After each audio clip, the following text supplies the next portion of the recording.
the 32nd board is up. That means racing is going to be happening here pretty quickly. Dead center of the screen, the number 4, Ricky Carmichael. Most, if not all, the eyes are focused on him, and he typically gets such great starts. He launches out through the middle of the pack again and takes the whole shot. First man into turn number 1 is the number 4.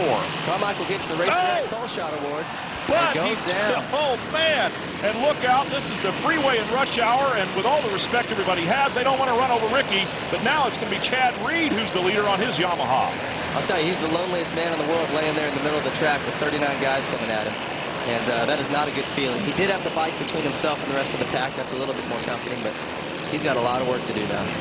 So now it is Chad Reed out in front with Robbie Raynard out of Oklahoma City, Oklahoma on his Honda CRF 450. Here's Ricky Carmichael. We're used to seeing him out front by a margin of this magnitude, but now he's going to be chasing the tail end of the field, of course making a lot of passes, and that puts himself at risk.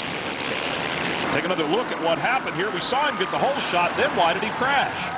Well, the dirt's a little bit wet. They've had some drizzle on and off here all morning, and you can just see the front end just goes out from under him, catches a bump, pops him back over, and that's it. You're not saving that one. Couldn't quite use Chad Reed for enough of a berm to bounce off of him. He did almost make contact tire to tire there, but yes, that was pretty much a solo crash by Ricky Carmichael, a man who doesn't do that very often, especially on the start. So he got a great start and turned it into a big problem here for the rest of this Moto number 1. Ricky Carmichael certainly will not win Moto 1 here today. Chad Reed out in front trying to hold off the rest. Yeah, Chad Reed's got a great opportunity here. You know, Ricky's coming from so far back, and this is not the race you want to be doing that. With the wet conditions, your goggles are going to go away quick. I mean, they could put as many as 24 tear-offs on, but, you know, you're going to go through those coming through that many riders. And so with James Bubba Stewart back in 5th position, Reed getting a little wild there as he tries to hang on to the lead. Probably got off the track even and lost the number 1 spot. Went right over the fence, had to come back on course, and now it's Raynard who's out in front. I don't remember the last time Robbie Raynard led a national, but 10 years ago, this guy was a can't-miss kid. You know, he was the next big thing. And injuries, bad luck, they plagued him. But here he is leading the national. So Robbie Raynard, if you want to say it like that, I'll go with you there, David Pingree. Here is the leader with Chad Reed in 2nd. Bubba Stewart, a glimpse of him up to 3rd position right now, and he's right behind Chad Reed. So maybe Raynard is going to enjoy that lead for a little while the 2 guys behind him battle it out.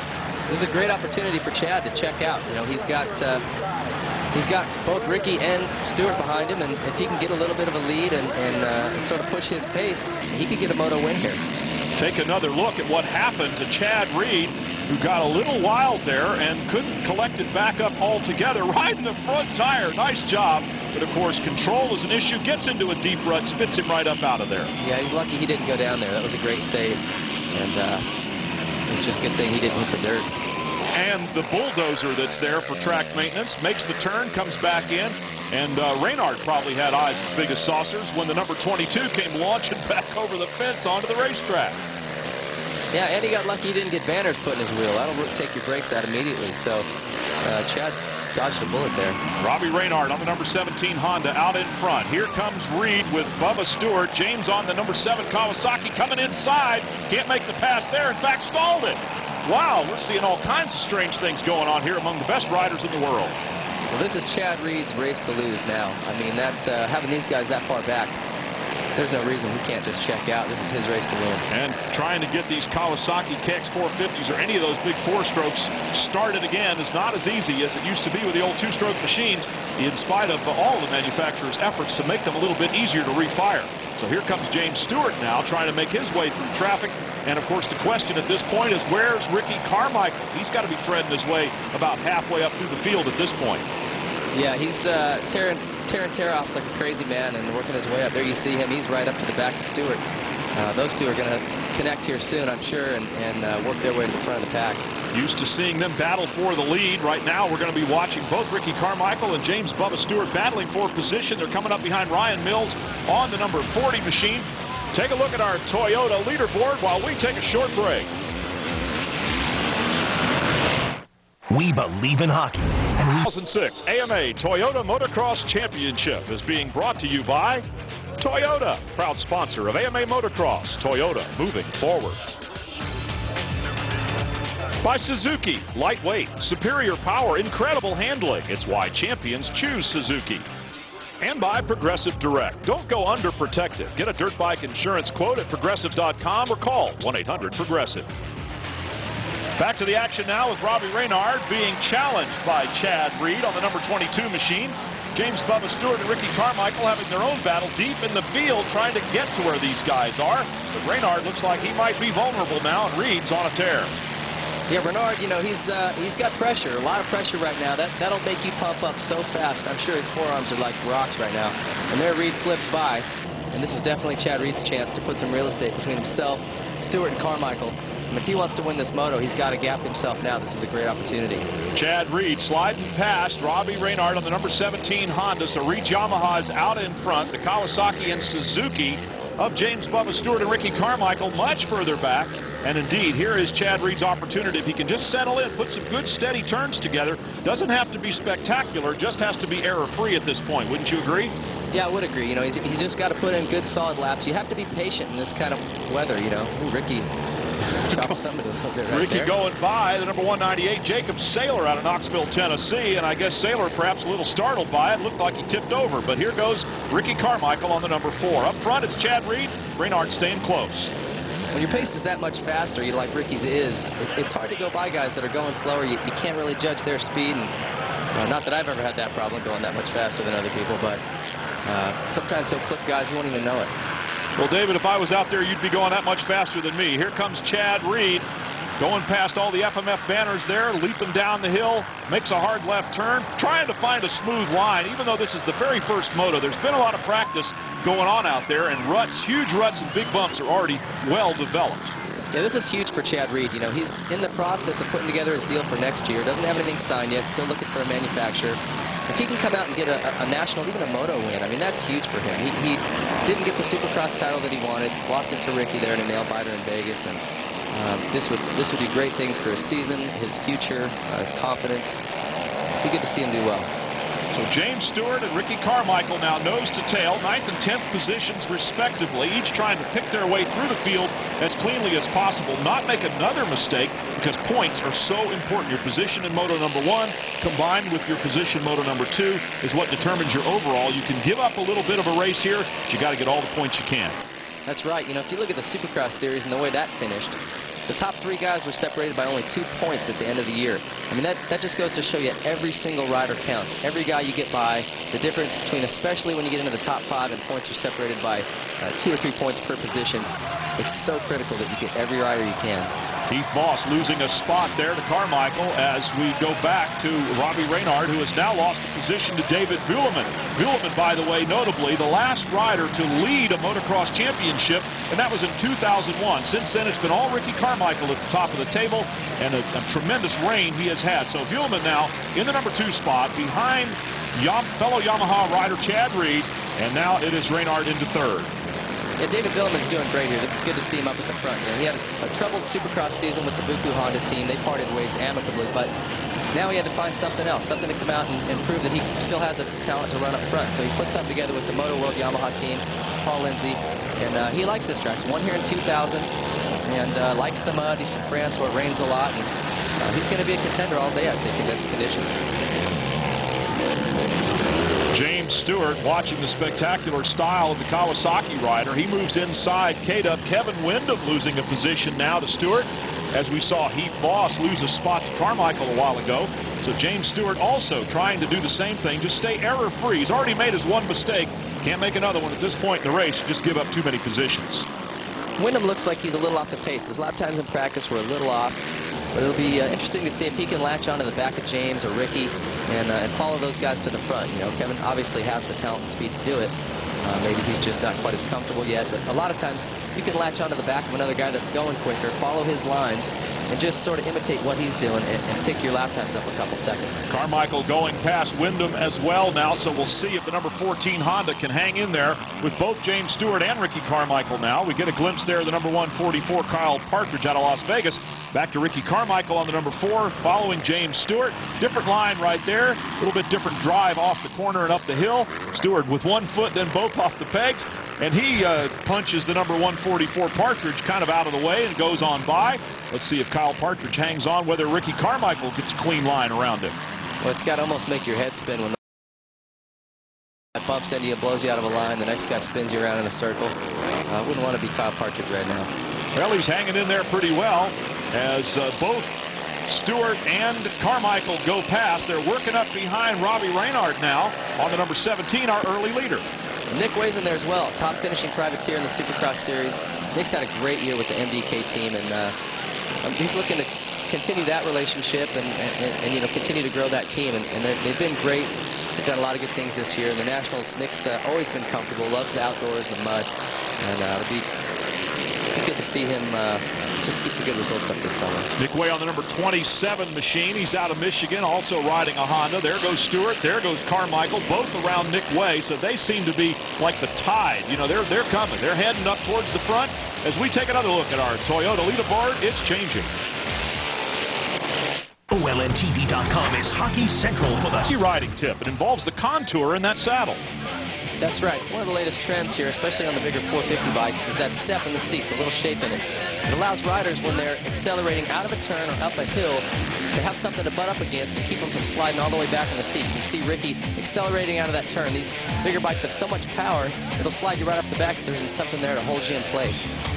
And that's our Team Suzuki riding tip with David Pingree here at Hangtown, where our leader is Chad Reed on the number 22 bike, but we are watching with more than a little interest now, a battle that's developing behind him as David Villeman is coming into the clutches of both James Bubba Stewart and Ricky Carmichael. So we're seeing three of the biggest names in motocross, but they're not the leaders.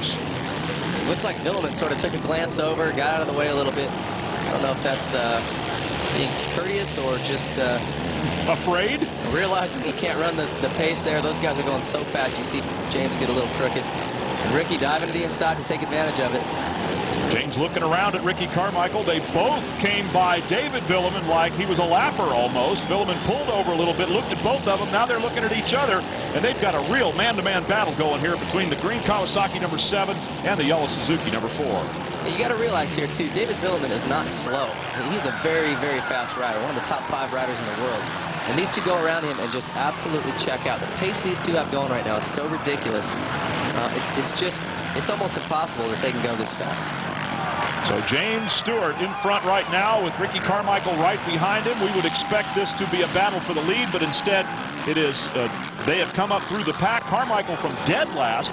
James Stewart from just a spot or two in front of him. They both made mistakes. Carmichael early, Stewart a little bit later. And now they're trying to make up for the mistake that they made. Heading towards the front. They'll never get to Chad Reed. We'll never say never, I would say.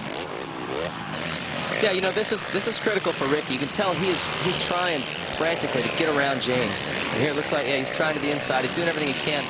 His goggles, he's got to be down to his last 2 tear-offs. He's eating that roost, you know, being so close to James. That does not feel good. I mean, that's flying off their rear tires so fast. It's muddy. It's sticking to him. He wants to try to get by as quick as he can and get in front of him. Like being in the line of fire at a machine gun nest, because the dirt clods coming off of there, little rocks and everything else. Here's James Stewart throwing some roost up on the crowd now, and Ricky Carmichael getting a little bit of it. Reached up there and wiped off his goggles. If he's out of tear-offs, he's going to have to use his glove. Deep ruts. Look at that, all the way up to the engine cases. Here's Chad Reed getting more than a little encouragement from the crowd out in front right now. He should be able to hold those two off with a good, consistent ride. One, well, I would have to say a big mistake, and they'd be on it. Yeah, he's got a pretty huge lead right now. It's looking good for him. You know, he needs to get a moto win, and it would just help his confidence. You know, that's so key in this sport. He's just believing that you can win, believing you can beat those guys, even if it came at a crash that they had. How much are his mechanics and helpers along the track signaling him, keeping him aware of how big a gap he has? Oh, I'm sure all the Yamaha mechanics are keeping tabs on Ricky and James' lap times, also on Chad's lap times, letting them know the difference, letting him know his lead. It's probably shrinking a little bit, and he'll be doing the math in his head. Okay, I've got 15 minutes left in the moto or whatever. They're catching me 2 seconds a lap. You know, the pace I have is good, or I've got to pick up the pace. So believe me, they're all over there like a bunch of calculators working it out right now. A few spots on the track, they might even be able to get a glimpse of one another here and there with all the elevation changes. It would have to be on high ground. Chad Reed climbing one of the big hills here at Hangtown. And there is the gap between him and Ricky Carmichael. It is significant, but Not so bad because the laps are winding down. And you can see Chad, when he came down that hill, he can peek straight over and see where those guys are at. So he'll be able to spot them every lap and say, all right, they're catching me this much per lap. So that's an advantage he's got. And those guys, again, Ricky's in the worst position here because he's going to lose his vision. I mean, this is, you can't eat roost for 40 minutes and still have clear vision. It just doesn't happen. He's trying to stay on a different line to minimize the effect. Every once in a while, he'll show Stewart a wheel. Now and then, there's a long side. Carmichael makes the move. Can he make it stick? He goes around and with a great acceleration, indeed, takes the position from James Stewart. And now it's payback time with the dirt coming off the back of the Ford Suzuki. It's Stewart that's going to have to pick his lines. You see Ricky take one little wipe at his goggles there, you know, thinking, all right, good, I'm in front of him. Now I can clean my goggles off and charge and try to catch Chad. That's what he needed to do. He had to get in front of him quick. James Stewart will try to fight back. Had a little bit of a thought there to come on the inside. He pulls up alongside again on a very different line. But Carmichael with the inside rut is going to hold on to the advantage right now. This is for second place. Amazingly, dead last to runner-up in one moto. James goes inside, tries to get a pass back. The crowd lights up. Stewart's wheels are slightly ahead of those of Carmichael there, and now he has made the pass stick with laps, with time winding down and just a few more turns to go here. These guys have been battling in the middle of the pack, now at the front of the pack, and now for the runner-up position, the final two spots on the podium. Carmichael getting wild, comes by, but only briefly. This is what everyone came to Hangtown to see. These two guys going at it. They're going to do this all season long, back and forth. It is great racing, and long gone are the days of total domination. First by Jeremy McGrath. Well, we could go back further than that. Carmichael himself dominating the sport for quite some time. But in the last Supercross season, and now in Motocross, it is really going to be the fans that come out the winners, no matter who crosses the line first. The drizzle continues to come down here. You know, everyone in the crowd has umbrellas. And this track's going to continue to get slimier and slick as the rain continues to fall. Well, they called it an 80% chance of rain, and it was already supposed to be pouring by now, but Mother Nature, with a sense of humor, has held off. And James Stewart has now left Ricky Carmichael pretty seriously behind here. And while he will not catch Chad Reed, it appears as though Carmichael is going to somewhat surrender as we look back a little bit deeper in the field. Actually, Stewart's caught up to Chad by quite a bit here. He's cut that lead in half, I would say. There's got to be something going on. Oh, he's got no goggles on. And no goggles for Chad Reed. We got a glimpse of him. And here he is right now on the number 22 machine. Our leader has taken his goggles off. It's good old Mother Nature's eyeballs that are battling the dirt chunks right now. You know, that is the worst thing you can do is take your goggles off. It's almost like a cardinal rule you don't do. But sometimes when it's cooler like this, there's humidity in the air, your body starts to heat up, you'll fog the inside of your goggles, and there's nothing you can do. You just can't see out of them. Or you lose your tear-offs like Ricky did. He had to come through 39 guys.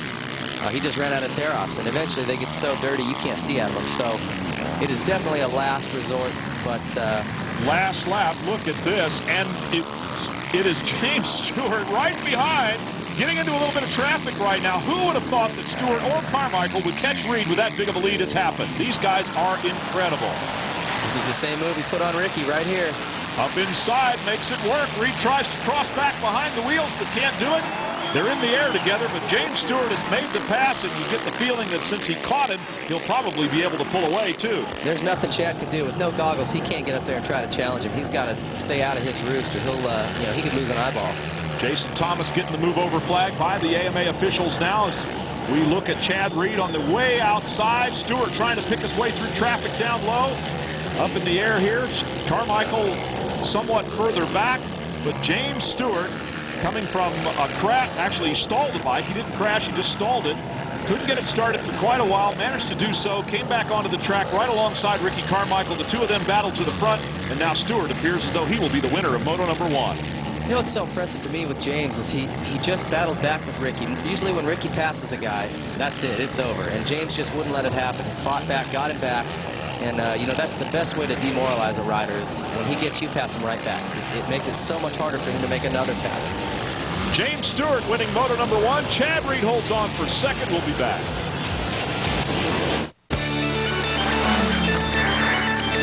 Two coming up. But first, let's go to Aaron Bates for the progression.